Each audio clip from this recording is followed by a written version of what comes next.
case study we ran this morning here at UQ Business School downtown was a bit of a wrap of all the stuff the guys have been through this week. It's been a very intense period.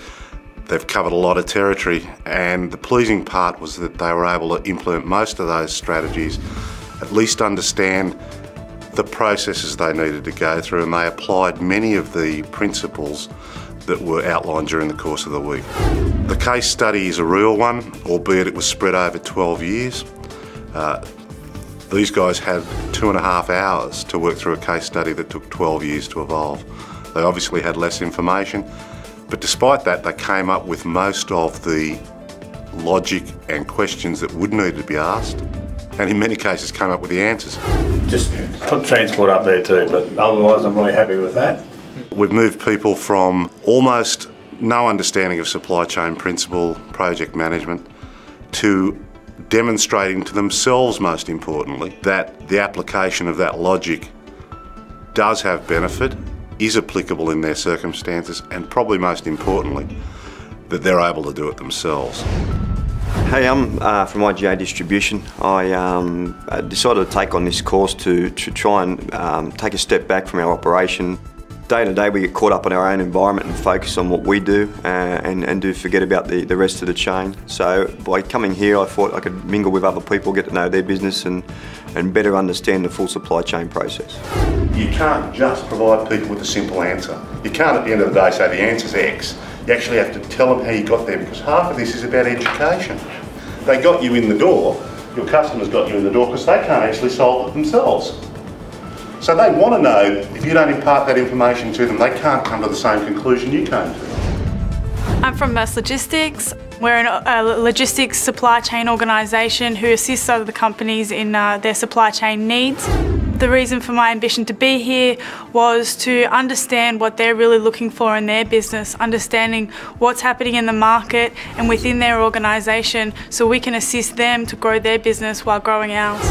You can't get out of your head what's the answer, but you know, when you broke it down, you got so much extra detail that if you were just trying to get the answer, you wouldn't have thought of. So there is a logical process to it. There is a process to this still.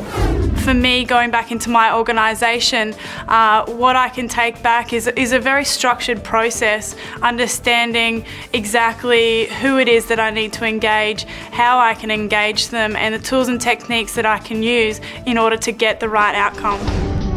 I'm working for Australasian Lubricants Manufacturing Company. We produce lubricants for the Australian market. I came to this course here to actually see what are the latest developments in supply chain management, to give our organization an opportunity to drive our performance forward, and to see what the latest developments and technologies in the market are. The course has been excellent for me because I had the opportunity to see what is actually out in the market, and various presentations by either academic people or people out of the industry sort of gave me a fairly good insight into new developments, especially with the changing market and our environmental consciousness. One of the presentations was about greenhouse gas emissions and legislations around that. Our company definitely has to look far more into that. We have done a fair bit on this, but I think with additional information I gained out of this presentation, we can actually check whether we are on the right track. QMI Solutions is a manufacturing consultancy working with small to medium manufacturers. I'm one of the consultants there, and my task is to introduce best practice to those companies. Quite often we find that after a company has its own processes in order, it's their supply chain that it's the main area of focus. The most valuable part of this course to me is the change management and project management aspect, which of course is important in all consulting projects, but even more so in supply chain, because you've got a much broader range of stakeholders and companies and interests that you need to consider. It's a much more complicated task. So there's absolutely no need for the planned maintenance to service it from 40 different sites. So the main central solution was a single big DC, which had a whole pile of advantages. Was that you could do it a lot better, your stock would be allocated, you'd invest in better systems, your environmental would be done better at a single point. I also really liked the applying some of the latest management principles that I'm familiar with in a supply chain context, and I thought thought it was a very valuable course.